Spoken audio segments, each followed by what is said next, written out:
La navegación astronómica es la técnica que vamos a utilizar para situarnos en alta mar, es decir, lejos de las referencias de la costa. La técnica se basa en la conjetura o visión simple de la astronomía, en la que el observador se encuentra en el centro de un universo que se denomina esfera celeste. Esta conjetura simple se puede realizar porque la traslación de la Tierra respecto al Sol en su órbita es un movimiento despreciable en relación a las magnitudes enormes del universo. Por lo tanto, el observador se encuentra sobre la Tierra, en el centro de esta esfera celeste, en la que,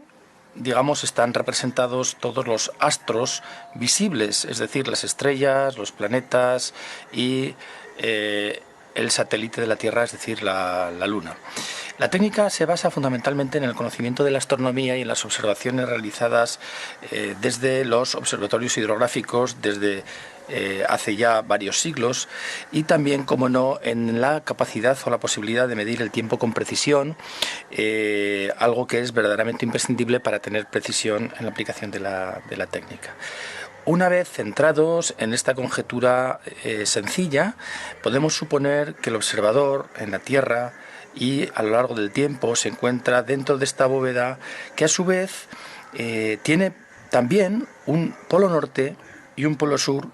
que son la prolongación del eje de giro de la Tierra, que se mantiene paralelo a sí mismo en la órbita que realiza esta alrededor del Sol. Del mismo modo,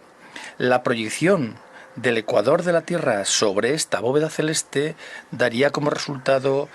el ecuador celeste, es decir, el QQ', así lo vamos a llamar siempre, que es el ecuador celeste. O sea que, como resultado de todo esto, suponemos al observador en la Tierra y sobre él, alrededor de él, una bóveda celeste que a su vez tiene un esquema similar o totalmente similar al de la Tierra, es decir, un eje, polo norte, polo sur, y un ecuador QQ', con un ecuador que se podría representar como una línea en el propio firmamento celeste.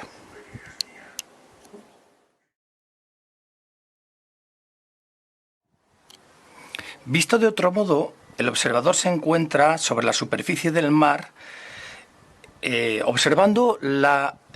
mitad o media esfera de esta bóveda celeste, es decir, aquella que se encuentra en lo que se denomina el arco visible. Es decir, si el observador está en un punto centrado en la esfera celeste, solamente puede ver en cada instante media esfera celeste. Este horizonte se puede suponer también proyectado en cada instante, repito, en cada instante, sobre esta esfera celeste. Y lo vamos a llamar H'. Por lo tanto, el observador, como sabemos, en cada momento, en cada instante, tiene exactamente sobre su cabeza, en el punto vertical del firmamento, el llamado cenit. Y en el punto opuesto de su universo, es decir, de su esfera celeste, se encuentra el llamado nadir. El eje cenit-nadir es una referencia importante también para apreciar o para valorar todas las referencias de la navegación astronómica. Por lo tanto, el navegante, por un lado, tendrá que considerar la esfera celeste referida a este eje polo norte, polo sur, con un ecuador celeste, es decir, la mitad de la esfera de signo norte y la mitad de la bóveda celeste de signo sur, y por otro lado, en muchas ocasiones tendrá que referirse a un firmamento que tiene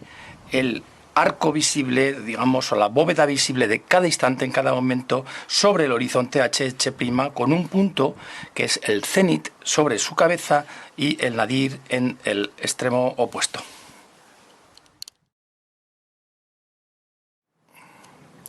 En cada momento, el observador se encuentra en su horizonte, en el centro de esta bóveda celeste, y en su horizonte existirán los puntos cardinales norte, sur, este y oeste.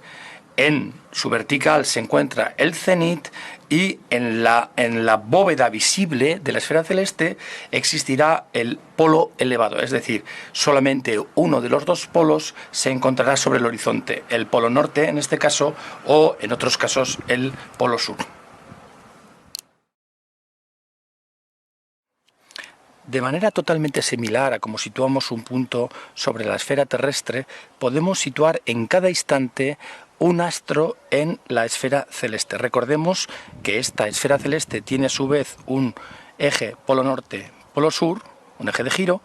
y un ecuador celeste QQ', que es la proyección del ecuador de la Tierra sobre esta bóveda celeste. De este modo, existe a su vez una proyección del meridiano de Greenwich sobre la bóveda celeste, y respecto a esta línea existe en cada momento una coordenada similar a la longitud y una coordenada similar a la latitud para ubicar un astro sobre la esfera celeste en cada momento. Por lo tanto, la coordenada que se refiere al ecuador, QQ', se llama declinación. La declinación, del mismo modo que la latitud, es un valor que puede tener signo norte, positivo. Declinación se nombra siempre con una D minúscula en castellano, o en su caso signo negativo cuando es una coordenada correspondiente al hemisferio sur. Del mismo modo, la longitud, que sería en este caso el horario, h pequeña es un valor angular que se mide desde el meridiano de referencia, meridiano de Greenwich, meridiano cero, en el sentido horario hacia el oeste, desde 0 hasta 360 grados. Repito, las coordenadas ecuatoriales de los astros son horario y declinación del astro, h pequeña, equivalente a la longitud, y d pequeña, equivalente a la latitud. Veamos ahora lo que ocurre cuando nos situamos en un punto del mar y observamos el firmamento con nuestro sextante para situarnos mediante la técnica de la navegación astronómica.